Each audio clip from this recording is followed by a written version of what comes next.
Jazz Collection. Welcome to my interview with Paul Tanter.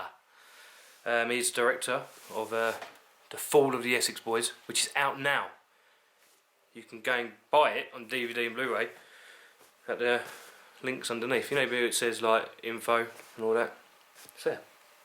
Yeah, check it. Have a look, it's there. So what I did, I sat down with Paul and via Google Hangout. It wasn't like face to face. It was internet. And we discussed a movie. And the fact is about the Range Rover murders that he directed in Essex, near Chelmsford, Vettenden. That's where it happened. Back in the 90s. 95, I think. Could be wrong. But yeah, so we sat down and had a quick chat about that. A chat about his career, like what he's got coming up and that. And yeah. So this is a nice looking bit of video, apart from the ugly face. But we're going to play a trailer. And it's going to go into Google Hangout mode, which is really blurry, pixely. It's amazing. That's what the internet does. You can do chats and everything now, but it comes up really shit. Maybe that's because my webcam's awful. Got a little laptop webcam, and he had a laptop webcam, and it's just back and forth. It's crap. It's like, you know, don't worry about it. But it's good chat. And obviously, if you're watching this, you're not listening to the podcast. Got a dog crying because he wants to come be on the video. You're not allowed. He didn't direct a movie. He didn't. He wants to. He didn't. But, yeah, so you can go listen to the podcast as well, where the links are down there. I could easily put them all in these little bits and edit, and I can't be asked. It's down in the thingy. If you want to go to it, you know where it is. I mean, how else you listen to watching me do this? Listen to me watching me YouTube. I'm looking here again. Should be looking there. But yeah, so Rise. No, not the Rise. He's done the Rise and Fall of White Collar Hooligan. That's what he did. The Fall of the Essex Boys is out now on DVD and Blu-ray. I've watched it. If you go to the blog, which is down there as well, there's so many links. Just click on it. I did a little kind of review about it. More of a tweet along with you. It was quite fun. But yeah, go out and buy it, rent it, watch it. It's fun. If it's gangster movies, just go for it. That's what you got to watch. So I'm going to chat with him. Here's a trailer for it. Going to whet your appetite. Is that word? Whet your whistle? Whet your appetite. Shut up, buddy. Yeah, and then you can hear us. You can watch us have a little chat in blurry mode. So this is HD. Next up is going to be blurry. So enjoy. And don't forget to listen to the podcasts.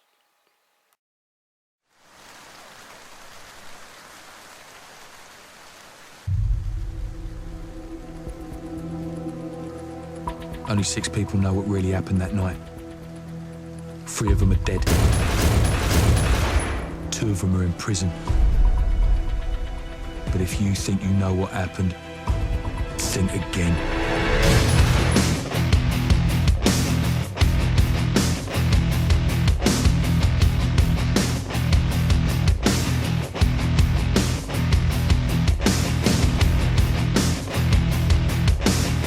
Don't get fucked up on my premises. Says the crime doesn't pay, Amy, yeah? Sure you want to go this far? Do whatever it takes to bring these Essex boys down.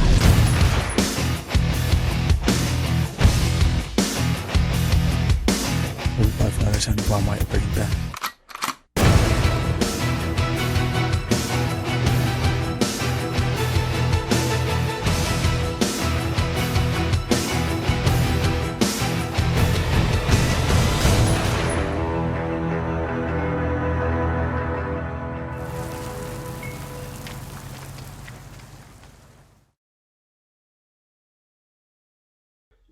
So, Paul Tanter, how you doing, mate? You alright? Yeah, very well, thank you, mate. How are you doing? Yeah, really, really good. Finally, we got the chat. We had this arranged about a month ago. We did, yeah. Sorry, I've been doing night shoots at the moment, so it's been kind of hectic. You know, when your day is night, then everyone else is sleeping when you're at work, and then you get in, and you've got a sort of 2 or 3 hour window when other people are up and you're up, and try and get all your work done in that time with them. Yeah. So anyway, sorry about that. I'm free now, so I'm glad to be able to speak to you now. Anyway, you're a busy man. Be a bit more awake for it as well. Yeah, we're do it really early in the morning. We're like, nah, no, not. Wait till a bit later. Wasn't that one of my suggestions? Yeah, let's do it at 7:30 in the morning, just after I finish the 12-hour day. Yeah. Yeah, no, yeah. Yeah. So what are you doing night shifts at the moment? You work on working on another film? Yeah, doing one called like an SAS hostage type movie called He Who Dares. Okay. So it's kind of like, I don't know, like if I was going to say like a British independent version of Die Hard, something like that. Kind of hostages get taken and SAS team has to go in and rescue them and stuff. So it's lots of shooting and martial arts fights and that kind of thing. So it's exciting stuff, but it's like, it's the whole film set at night, so we've had to do a lot of night shoots. So it's been pretty exhausting, really. But it's good. It's shaping up well. So I'm looking forward to getting that one into the edit. Oh, that'd be cool. Did you write that? No, a guy called James Crow wrote it. He also wrote GBH that I produced last year. Me and Simon Phillips kind of gave him a sort of outline for the story, and he went off and wrote it. And we kind of rejigged some things on set. But so that he wrote the original script for, and I've directed, and Simon is the lead in, and actor called Tom Knight, who we recently used in White Collar Hooligan 2. Is my lead SAS guy. So yeah, it's been shaping up very well. It's nice to be busy, making films. Yeah. Yeah, definitely. It's living the dream. Exactly. Yeah. Too often people are just kind of talking about making them a lot of the time rather than just getting on and actually doing it. So it's nice to just be, it's nice to be working. Yeah, definitely. So the film we're going to talk about today is a film that's out on DVD. Be out now, the 18th of Feb. Yeah, which I think is this Monday, isn't it? Yeah. Yes, yeah. So when this goes out, it should be out. Yes, it will be out. Yeah, on DVD and Blu-ray. Yeah. Cool. So explain what that is. So it's The Fall of the Essex Boys, which is a story. It's a film about the three drug dealers like gangsters who were found dead in a Range Rover in Rettendon near Chelmsford in 1995 and have been gunned down by persons unknown. There's been some other films, out there already that have kind of touched on this subject, or in some cases kind of covered it a lot. But we've got kind of a new take on it. We look at it from a slightly new and fresh perspective. One thing we definitely do is we look at the police's involvement in it a lot more, and the sort of the potential of what their involvement with the whole thing was. And it's very much from the perspective of Darren Nichols, the guy who is now living like an alternate life, like in witness protection, for being a supergrass, and turning in these two guys who are now serving life sentences for the murders of these guys, but who still to this day protest their innocence. So yeah, it's set in 1995, and kind of it charts like the kind of rise to power of these three guys, and how they were increasing their grip on the drugs industry, or the drugs trade in the east of England, and kind of what led to their downfall, really, and what led ultimately to their deaths. So it's like a period film then, 20 years old. It is. The thing is, it is actually a period film. You say to someone period piece, and they think bonnets and corsets and that kind of thing. But honestly, anything that's sort of more than 10 years old, and suddenly you're having to make sure all the cars in your scenes are from that era. Your costume designer's got to make sure everyone's wearing the right stuff.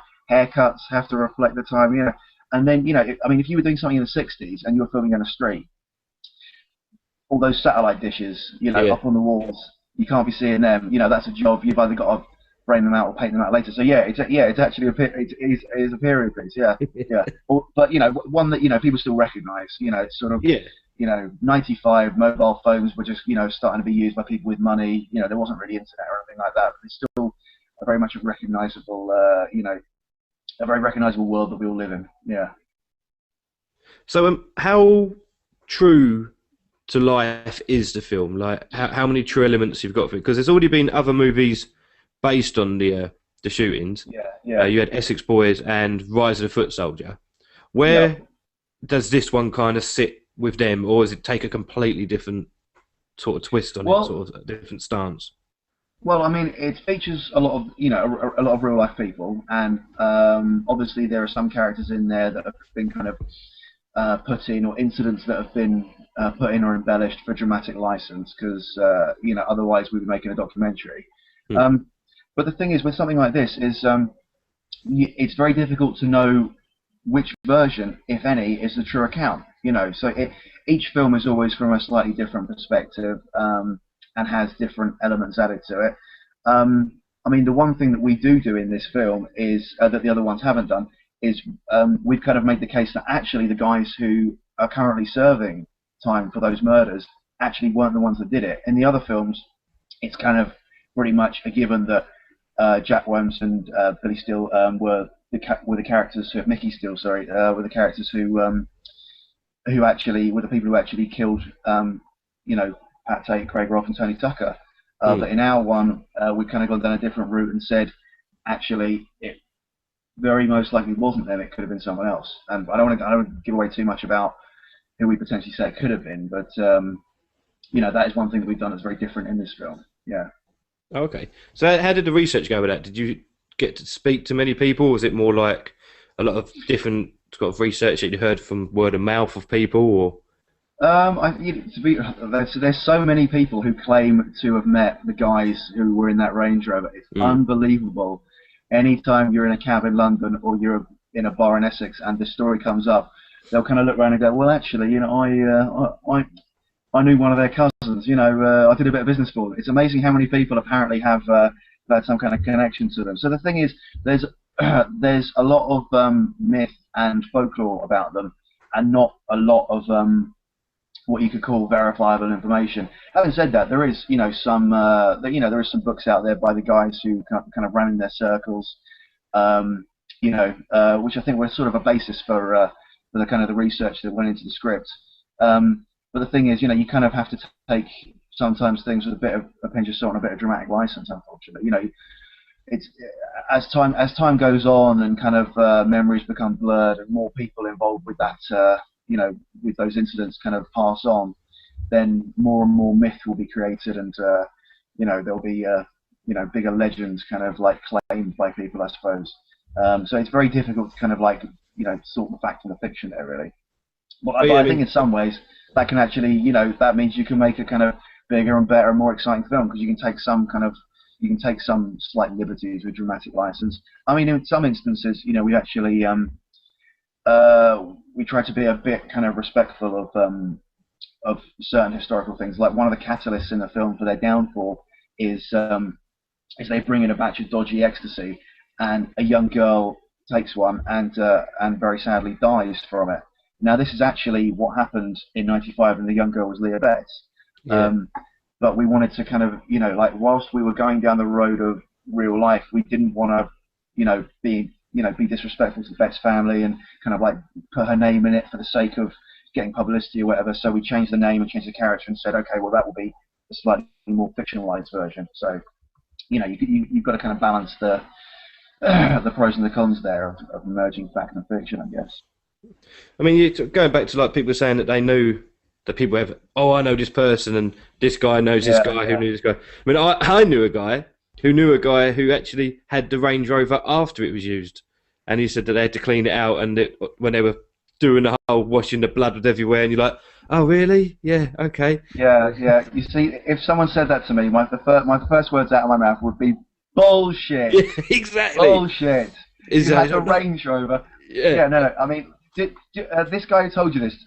Did he seem believable? Because I can't believe that the police would let the Range Rover go after exactly. it was. He's one of them Billy bullshitters in the pub. The guy that's always got a story. Yeah.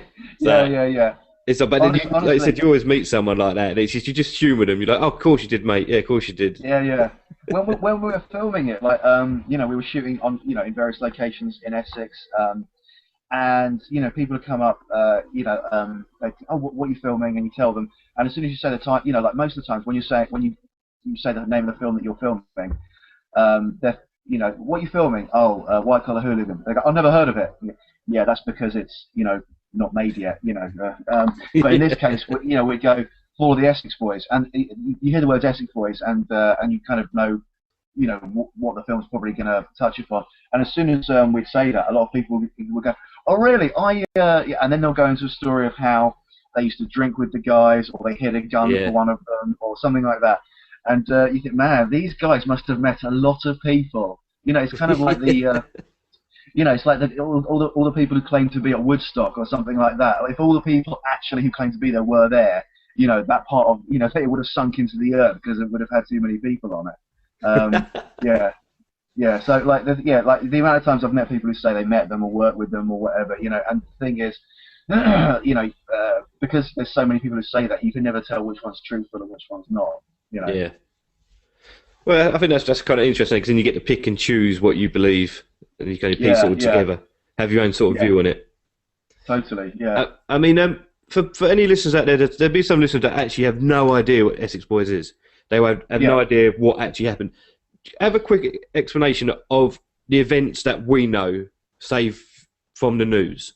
Not like your story or the Essex Boys story, I think. Just what actually happened that normal folk would know. Okay, so the facts that would have been, you know, on the news at the time would be three guys who were after police, you know, who the police knew to be local hard men, gangsters, drug dealers, were found dead, shot with shotguns in a Range Rover in a field in near Chelmsford in Ressington in Essex. And the investigation into it revealed that they were probably going there to try and rip off a drugs drop. A plane was going to come in and land from Holland, and they were going to try and rip off the drugs and kill the people who were picking the drugs up. And there was a big investigation into it, and two guys, Jack Williams and Mickey Steele, were tried and convicted of their murders. Now, to this day, those two guys have always protested their innocence. You know, so I'm not going to say whether I think they did it or whether I think they didn't do it, but, you know, normally when people get banged up, they kind of hold their hands up and go, okay, right, fine, it's a fair cop. But these guys have always protested their innocence, and there's an ongoing appeals process, which I know was in the news the other day that they're still doing. So those are kind of the facts of it. Now, what is also a fact is the fact that their ecstasy they brought in, as they were bringing it in, they were pissing off a lot of other drug dealers and gangsters, and their batch of E was the one that ultimately killed that young girl, whose father was a police officer. So those are the facts. Now, from those facts, you can kind of take various angles and various spins and go down various avenues with stories and ideas and that kind of thing. But those, you know, those there are kind of the facts that you know, that were investigated and reported at the time, in a nutshell. So it's very open-ended. I mean, that's how like totally, yeah. I mean, like to some it's like an open and shut thing because the two guys have been banged up. But for a lot of people, that's actually just the start of the story, you know. And if you believe that they've been wrongly convicted, as a lot of people do, then there's a whole other story there. And in that case, you have to wonder who actually did do it, and whoever is responsible is therefore still out there and at large. And if they didn't do it and someone else did do it, then someone knows who did it, but they're still at the loose, you know, I guess. That's the interesting point. I think that's what makes watching the film more interesting, the fact that you don't know kind of what angle it's going to take and like exactly what you're going to get from it. Totally. And with our one, you know, we did do we took the approach of looking at the police's side of things. You know, you've got the police investigation into the Essex Boys, and you know, asking, you know, kind of what did they know, and what was their involvement in it. So yeah, you know, hopefully it's kind of like a slightly, you know, fresh new perspective. But also, you know, it's very, very much told through the eyes of Darren Nichols, as I say, who now has a reputation as a supergrass who turned in a lot of people. But you know, even with his story and his identity, and again, I don't want to give anything away here, kind of, you know, plot and twist wise, but there is kind of like a big question mark hanging over his involvement and what he knew. I can't really say too much about that without giving away a twist in the film, but you know, watch it and you'll see what I mean. Okay. So what made you want to write about this and direct this? What sort of like? Oh, I didn't. This wasn't one that I wrote. This was written by a very talented writer, Stephen Reynolds, who you know, he did a lot of research into the Essex Boys murders. I think he sort of read all the books and came up with this, you know, with a very interesting spin on it. So yeah, no, kudos to the script for him. But yeah, what made me want to direct it was a challenge. You know, I mean, like, to be honest, when you know, when I was offered the job, I did think, oh, you know, there's been some other Essex Boys films before. This is kind of a big there's a big shadow kind of looming over this. There's like a high watermark to live up to. Because the other films are very good. You know, Rise of the Foot Soldier, I think it's a fantastic film, and it's Julian Gilby's done an awesome job there. He's one of my favourite directors, and did a great job with it. Wanted by Blood, I don't think quite lived up to Rise of the Foot Soldier, but it's still an awesome film. At that point, I hadn't actually seen the original Essex Boys film with Sean Bean, but I've since watched it, and again, you know, they did a great job there as well. They did fictionalise a lot of it. But for me, the challenge was to try and do something a bit different to those, you know, which I kind of hope we did. You know, we did with our whole approach to it. I tried to do a slightly different take on things artistically. I mean, one thing, you know, like obviously in real life, all those guys were found dead in a Range Rover in winter in a very snowy field. And so the thing is, as soon as you see the Range Rover covered in blood, surrounded by snow, it's a very iconic image, isn't it? So, like, you know, and you kind of associate it with those other films. So I tried to do things a little bit different by just doing dramatic license there and going, you know what, let's have them getting shot under a load of rain rather than in the snow, because, you know, it will look nice. Well, look nice, people getting killed, but, you know, visually it will be very nice to look, and it'll be something a bit different to the other ones, you know. And hopefully this film is a bit more sort of performance-led by the actors playing their various characters. I mean, Peter Barrett is, you know, absolutely awesome in this film as Pat Tate. You know, that's something else you kind of have to do a bit differently. The other films always had like a very big guy playing Pat Tate, who was this sort of 20-stone steroid-laden, you know, I don't want to say nutter, but, you know, like the guy was, you know, full of rage and like was massive, and you know, people feared him because of his size. And Pete Barrett is not a big guy, so you know, it was great to kind of work with the actors on the way they play their characters. And Pete ended up just delivering an awesome performance as this feral cokehead who could flip any second, and you know, and you do genuinely fear the guy. So you know, there's various creative things, you know, performances from actors and that kind of thing, that did kind of like, you know, that were a great appeal to me for this. Also, the cast that was attached to it and that we accumulated as we kind of went through pre-production was fantastic. I'd never worked with, you know, Rob Kavanagh, Kirsten Waring, who people would know from the other films, Tony Denham, you know, Kate McGowan. These were people I'd never worked with before and jumped at the chance to work with, and I was very glad I got the opportunity to do so. It's an impressive cast. This when I looked it up on IMDb and that, and sort of been looking at like keeping up with what's going on with it. It's a lot of like very a lot of up and comers, but then there's ones that you've, like I said, you've worked with before. The one that I'm most interested in is the Kirsten Waring one, because I think she's a great actress. She's been in some of my favourite TV shows and films that I've seen recently. I mean, was it easy to get her to come on board? You know, it was, and I was amazed because we did like a couple of days of auditions in London for various roles, like some of the police roles, and well, yeah, you know, some of the main roles. I mean, we auditioned people for, and Kirsten actually came in and auditioned for this role. Like, it wasn't, you know, that her agent approached us and said she would like the role. She came in and auditioned for it, and you know, for me, that was impressive that she was going to come in and do that anyway. But she came in and just nailed it at the audition. And you know, when we offered her the role, we did say, you know, this is kind of your role, really, isn't it? You know, it's kind of the character she's played in the other films, but you know, she's bringing something slightly different to it in this one anyway. And yeah, so I was amazed actually how kind of easy it was to get her on board the project. Amazed and very pleased because, yeah, as you say, she's a brilliant actress. I mean, BAFTA-nominated actress. And just fantastic to work with. Yeah, very pleased, very pleased. So, what sort of locations were you shooting the film at? It was a variety of locations. We were mainly in London, Essex, and of course we did a brief stint in Amsterdam as well for a couple of scenes over there. So yeah, it was mainly kind of places in and around London and Essex. You know, there was like strip club in Ealing, and oh God, I'm trying to think. Oh wait, we went down to Portsmouth as well for we did some stuff out on a boat and at docks, which was down at Portsmouth. So we kind of got all over the place. But yeah, you know, we were in Essex a lot of the time, like, you know, the fields and countryside was all Essex based. We actually went to Rettendon to do a couple of shots there. We were in Basildon one day. God, I'm struggling to think. Yeah, I mean, like, we were kind of all over the place. London and Essex mainly, but yeah, we did a few days in Amsterdam as well. Oh, well, that was cool. Yeah, no, it was very nice. I've shot there before for a couple of other films actually, and yeah, it was very, like they're always very.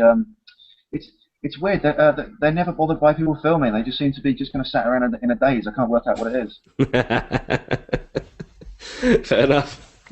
But I mean, shooting in Amsterdam is, it's always good. It's always nice to kind of like break out of the of just being in the UK for stuff. It kind of opens the film up a bit, makes it feel a bit bigger, and it definitely did in this case. I mean, I recently shot a couple of things in New York recently, and that was just awesome, and did something else in Spain as well, and it really gives your film a lot of production value, just going, going to another country, and it definitely did here. Went to Amsterdam and did some scenes down by the canals, and then there's a scene inside a warehouse, which was of course shot in the UK, but was set in Amsterdam as well, which is one of our big action set pieces of the film. Which is like a kind of raid and a shootout in a warehouse, which which went very well as well. So yeah, I was very pleased with our allocations for this. Also just to say, actually, you were talking about some of the up and comers we kind of had in this. Yeah, I would want to add on that. It was nice to have, I worked with. There was kind of three sorts of, people I kind of worked with on this. There was people I worked with before. So that's like Nick Nevin, who's very underrated, Simon Phillips, and Pete Barrett. Worked with them before, and it was always great to have those guys on because, I totally know what to expect from them, and they always bring the goods.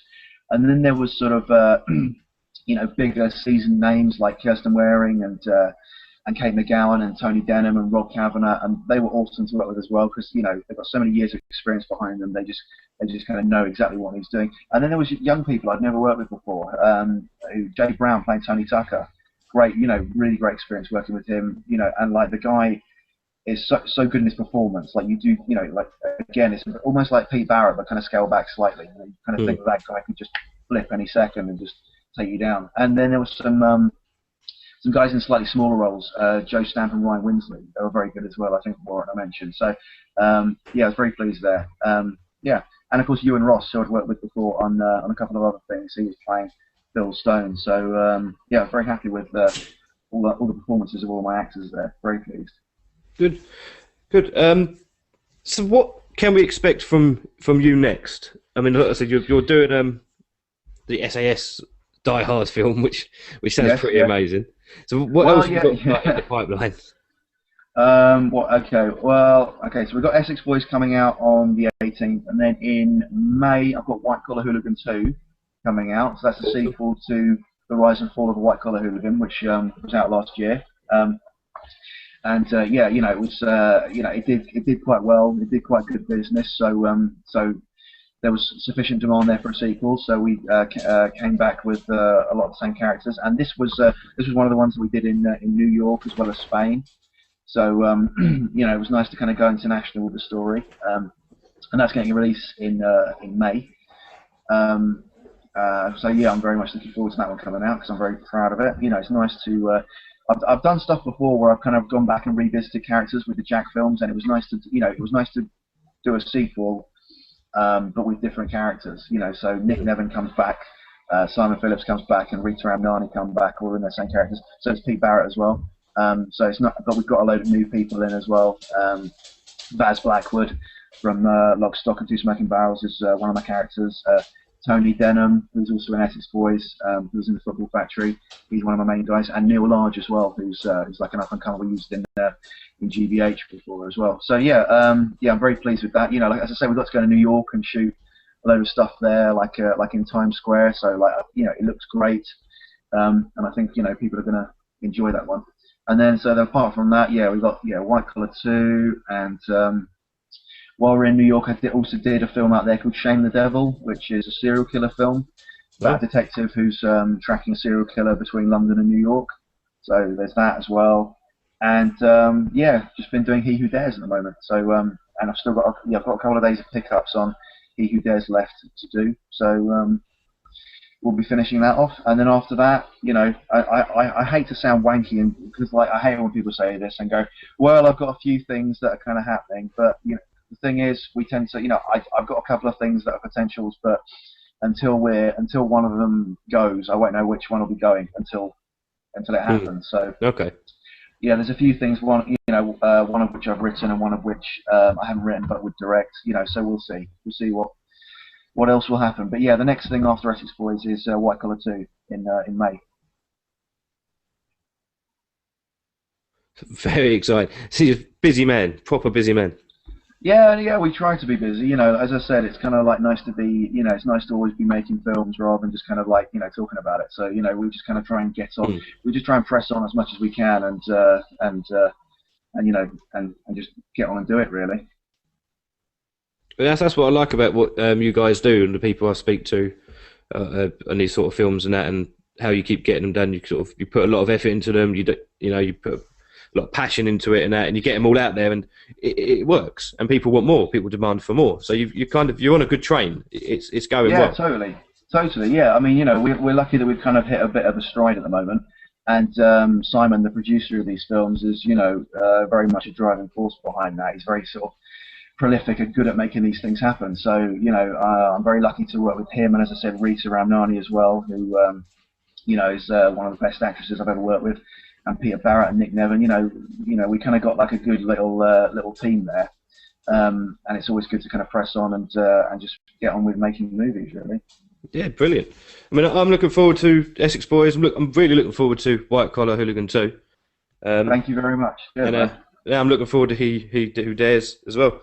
I just want to say, I like you as a director as well. I like your style, and I like the way you do it. So, I mean, I'm impressed.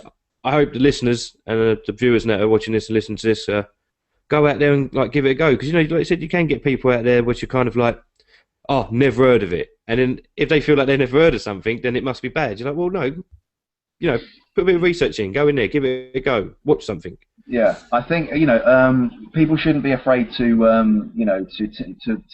road test British independent films, because there's a lot of good stuff out there that you can unearth a jewel and find something good. And if you do find something that you enjoy, then seek out the other stuff by those same people. I mean, as you say, we had we've had people sort of discovering White Collar Hooligan, which was our one from last year. Or the film that I produced that Simon directed, GBH, that was something else. That seems to be kind of a slow burner with people. Not as many people heard of GBH at the time as they did White Collar Hooligan, but they're kind of discovering it via White Collar Hooligan.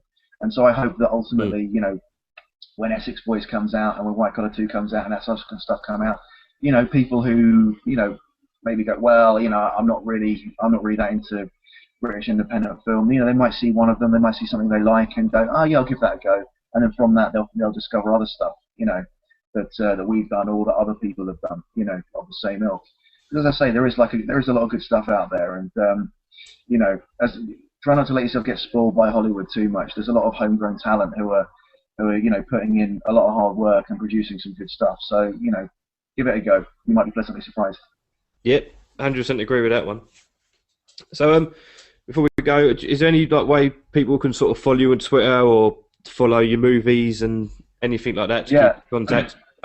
Yes, if you are so inclined to follow me on Twitter, then I'm at Paul Tanter, and then there are various Twitter